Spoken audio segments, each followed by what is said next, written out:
एक बार की बात है, माता पार्वती और भगवान शिव कैलाश पर्वत पर निवास कर रहे थे। एक दिन माता पार्वती ने शिव जी से पूछा, प्रभु आपने अपने भक्तों को संकटों से मुक्त किया है, इसीलिए आपको संकट मोचन भी कहा जाता है। क्या आप मुझे कोई ऐसी कथा सुना सकते हैं जिसमें आपने अपने भक्तों की कठिनाई दूर की है?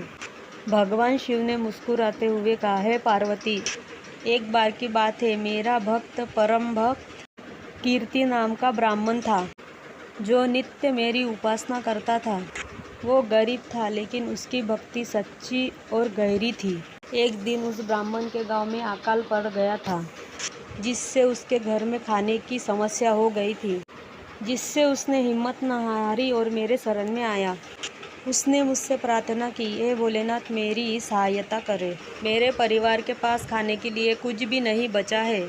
उसकी सच्ची भक्ति और निष्ठा से प्रभावित होकर मैंने उसकी सहायता करने का निश्चय किया। उसी रात मैंने उसके पत्नी के सपने में आकर कहा, कल सुबह तुम्हें तुम्हारे आंगन में एक चमत्कार मिलेगा। अगले दिन कीर्ति के आंगन में भरा हुआ बोरा अनाज का मिला। उस अनाज से कीर्ति और उसका परिवार कुछ दिनों तक भूख मिटा सके। इसके बाद ब्राह्मण ने और भी उत्साह से मेरी उपासना की और हमेशा मेरे कृपा से संपन्न रहा। इस तरह भगवान शिव ने अपने भक्त की कठिनाई दूर की। संकट से निकलने के लिए संकट मोचन की कहा जाता है।